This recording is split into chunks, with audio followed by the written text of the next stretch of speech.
Bismillahirrahmanirrahim. Alhamdulillahi rabbil alamin. Allahumma salli wa sallim ala sayyidina Muhammadin miftahi babi rahmatillah adada ma fi ilmillah salatan wa salaman daimaini bidawami mulkillah wa ala alihi wa sahbihi wa man walah amma ba'du. Ibu semuanya yang dimuliakan Allah Ta'ala, mudah-mudahan sore hari ini kita semuanya dapat berkah. Karena kita sama Allah Ta'ala diundang dan dikumpulkan di satu tempat yang diyakini rahmat Allah turun di tempat ini. Orang bisa membangun bangunan yang sangat megah dengan biaya yang sangat mahal, tapi tidak ada cara untuk menurunkan rahmat Allah kecuali dengan cara seperti yang kita lakukan di sore hari ini. Dengan zikir, kemudian tadi hataman apa? Maulid. Baca Yasin Waqiah, baca Quran sudah, tadi Assalamualaikum sudah, tadi sempat tak kira baru mulai maulid ini. Sudahnya Assalamualaikum soalnya. Ternyata mungkin nunggu saya tidak datang-datang kan. Itu jadi di antara aktif, makanya kalau itu rahmat Allah jangan hanya turun ketika kita di sini. Nah, termasuk yang bisa menurunkan rahmat Allah Ta'ala adalah zikir. Dan di antara zikir yang berbagai macam dengan keistimewaannya masing-masing, yang mungkin sekarang ini harus kita lazimkan adalah memperbanyak sholawat kepada Nabi Muhammad Sallallahu Alaihi Wasallam. Salah seorang ulama yaitu Syekh Ahmad Zaini Dahlan, mufti Syafi'iyah di Tanah Haram, yang merupakan gurunya para alim ulama Nusantara, sanad keilmuan kembali ke mereka. Bahkan Habib Ali Al-Habsyi Shahibul Maulid juga muridnya beliau, sanad keilmuannya ulama-ulama di Indonesia ini juga sampai kepada beliau semuanya. Semua ulama banyak sanadnya sambung ke beliau karena beliau mufti Syafi'iyah. Dalam kitabnya Taqribul Usul li Tashilil Wusul li Ma'rifatillahi wa Rasul, beliau mengatakan begini. Qala katsirun min a'immatit thariq al-muqtada bihim, berkata banyak imam thariqah yang layak untuk diikuti. Apa perkataannya?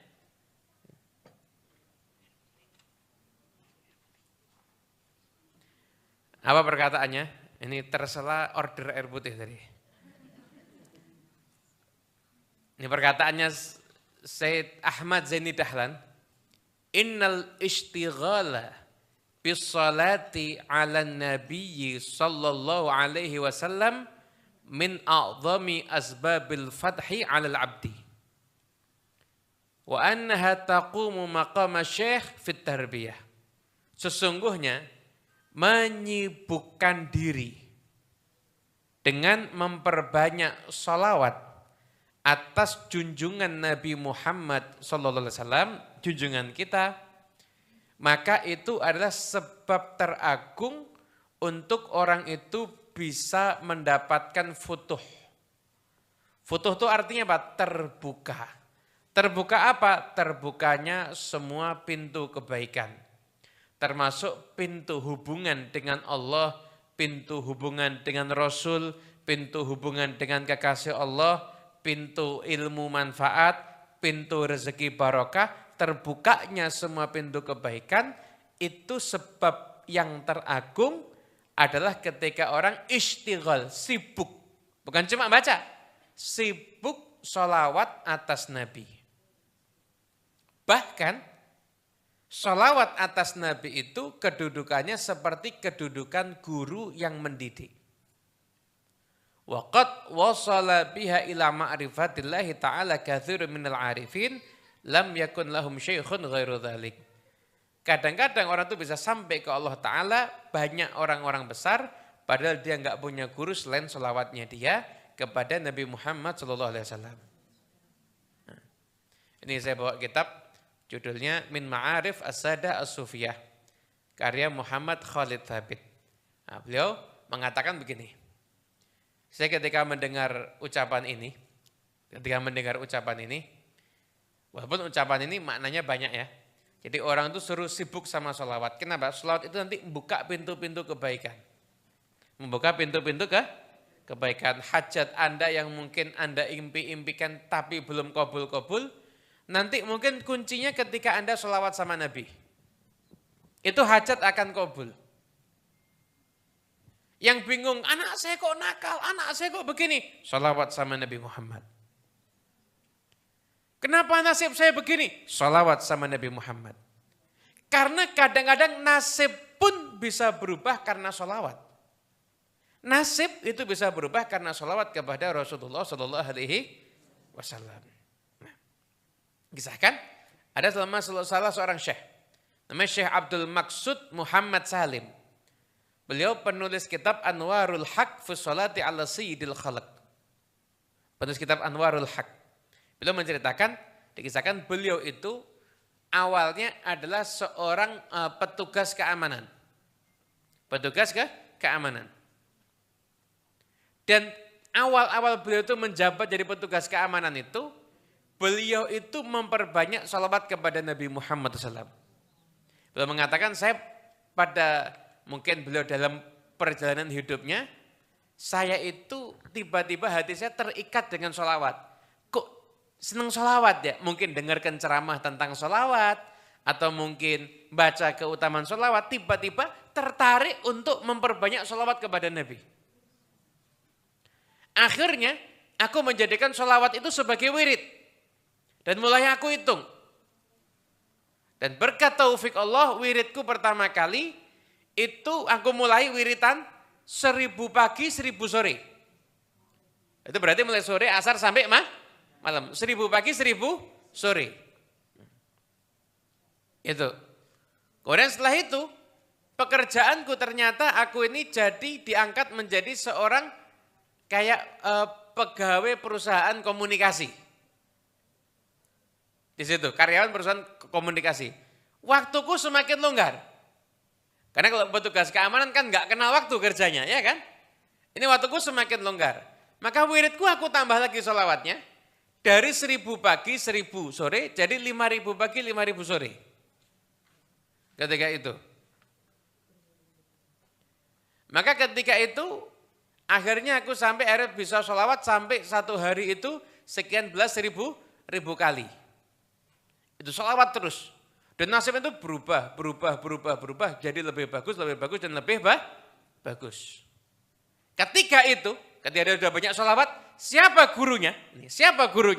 Bukan berarti terus kalau sudah sholawat tidak sampai guru. Enggak, tetap Allah temukan dengan guru. Ini nanti kisahnya, beliau berjumpa dengan guru.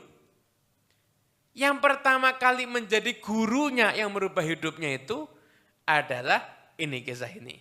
Yaitu ketika beliau suatu hari bermimpi berjumpa dengan Nabi Muhammad SAW. Nabi mengatakan kepada dia, la alaik fi antasluka ma'al qaum tariqahum. Kamu enggak apa-apa, maksudnya kamu ikut aja dengan kelompok tariqahnya para sufi. Maka aku ikut kumpul dengan para masyayikh tariqah. Dari tariqah Syadiliyah, Naqsyabandiyah, Rifa'iyah dan macam-macam itu di Mesir itu, ini tinggalnya di Mesir. Mesir, asal tadi disebutkan beliau itu tinggal di daerah Kairo. Daerah Kairo. Kairo itu tetangganya Kauman sana.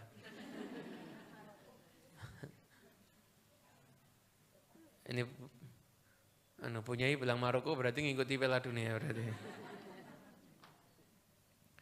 Akhirnya saya tuh beliau kemudian pindah dari tempatnya terus pindah ke Kairo. Pindah ke Kairo, soalnya kemudian bertumbuh dengan para guru. Akhirnya beliau menekuni profesinya menjadi seorang sufi. Bukan berarti nggak kerja loh ya, tapi beliau itu belajar ilmu tasawuf dari para masyayikh thariqah yang sanad keilmuannya bersambung sampai ke Nabi Muhammad SAW.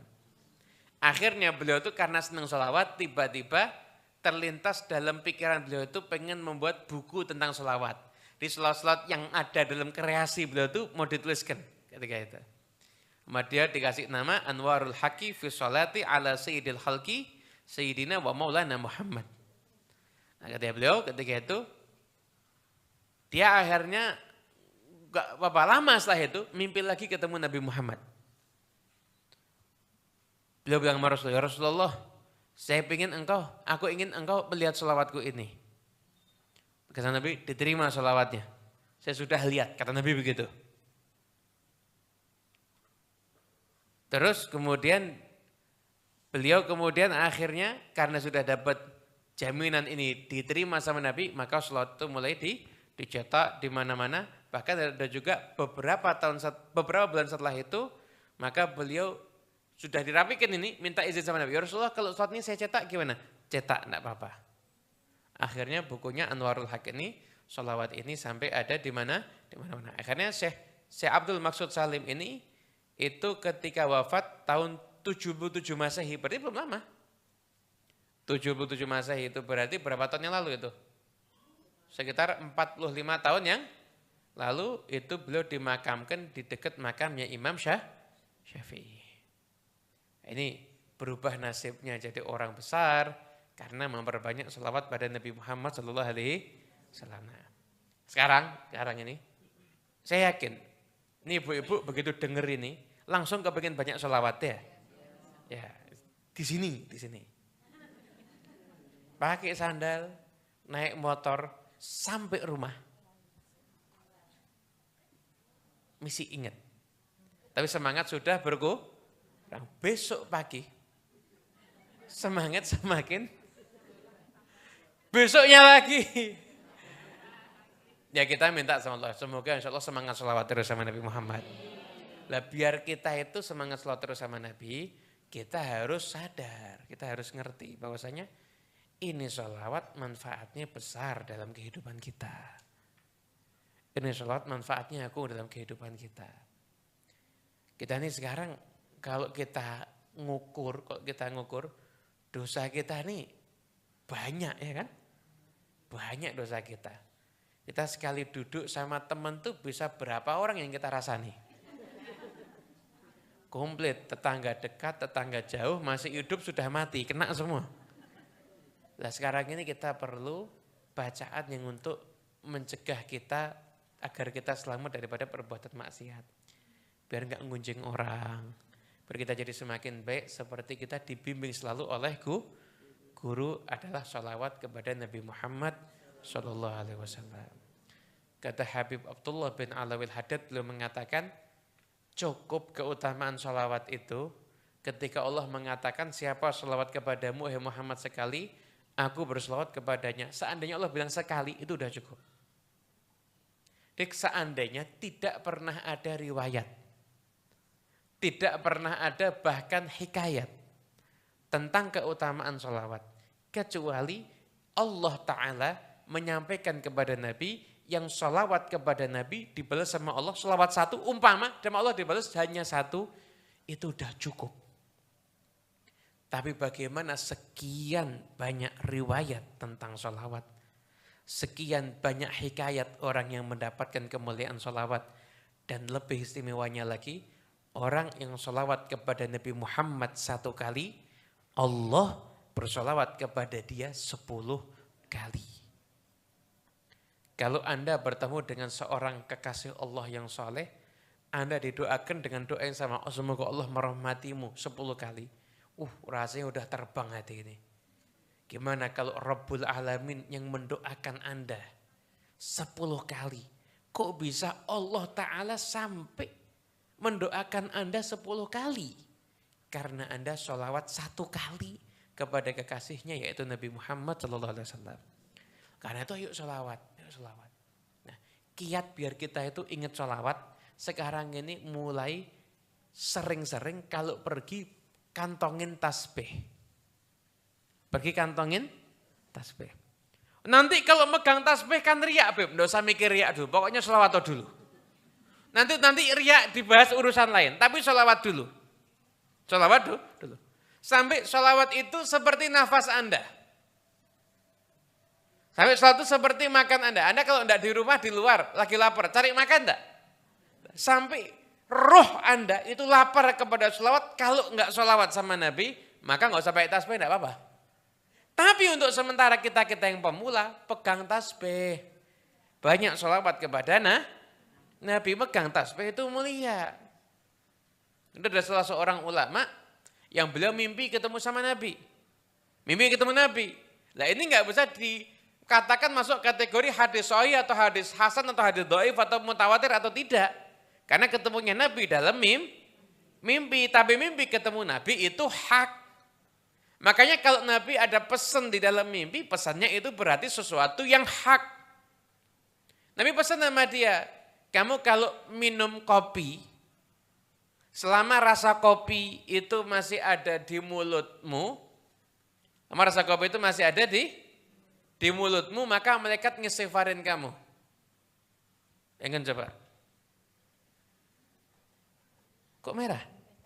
Oh wedang ternyata. Baru saya lihat, saya kira kopi ini, ternyata wedang. Jadi selama rasa kopi itu, kalau kopi langsung, saya akan berikan contohnya. Tapi karena wedang, nanti contohnya setelah pengajian. Kalau minum kopi, tujuannya adalah memang pengen melek supaya ini dapat kopi kan? Tujuannya apa? Pengen nyeruput ngelak, enggak dapat. Saya pengen ngaji nih, pengajian sore biar serius melek, makanya minum kopi. Niatnya itu, maka selama rasa kopi di mulut Anda, malaikat ngistighfarin Anda. Ini ulama mimpi. Mau percaya? Boleh. Enggak percaya? Monggo. Saya percaya. Anda insya Allah juga percaya sama. Karena yang mimpi orang soleh. Yang ditemui di dalam mimpi Nabi Muhammad SAW. Gitu. Yang kedua, selama tasbih itu ada di kantong, dia dihitung seperti orang yang berzikir. Yang ketiga, orang yang ziarah ke wali. Baik walinya itu hidup ataupun wafat, sekalipun duduknya cuma sebentar, lebih afdal daripada ibadah sampai terputus-putus anggota tubuhnya. InsyaAllah itu barokah daripada ziarah kepada awliya Allah dengan catatan waliullah. Yang diziarahi walian, apalagi wali murid beda lagi. Yang diziarahi itu walinya Allah Subhanahu wa ta'ala. Karena itu yuk kita perbanyak sholawat sama sholawat sama Rasulullah SAW.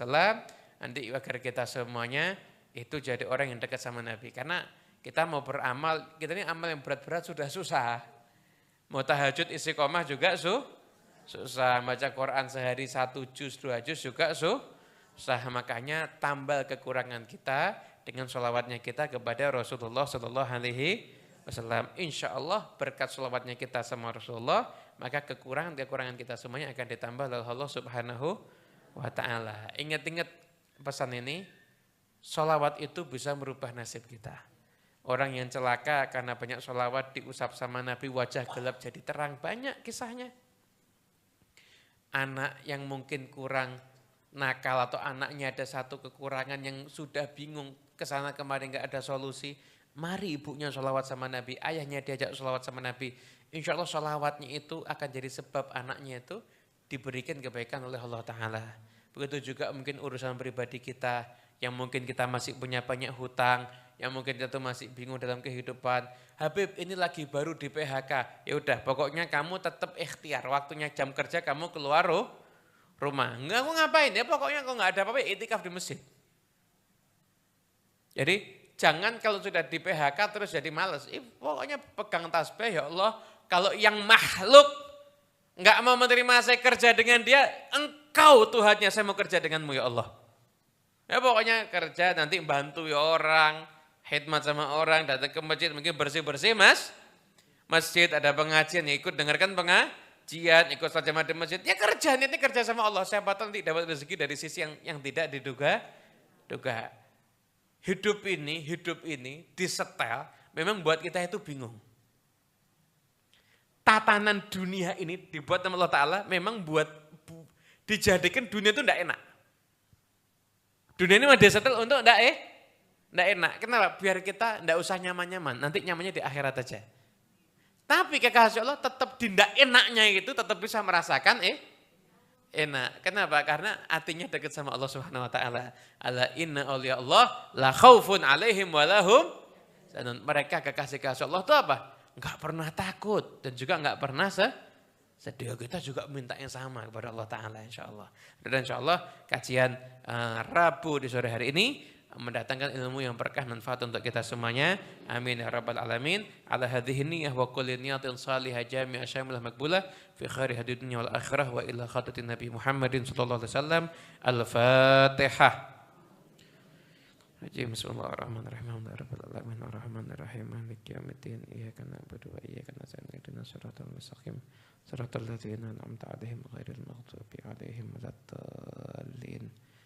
Amin ya rabbal alamin. Sallallahu alaihi wasallam.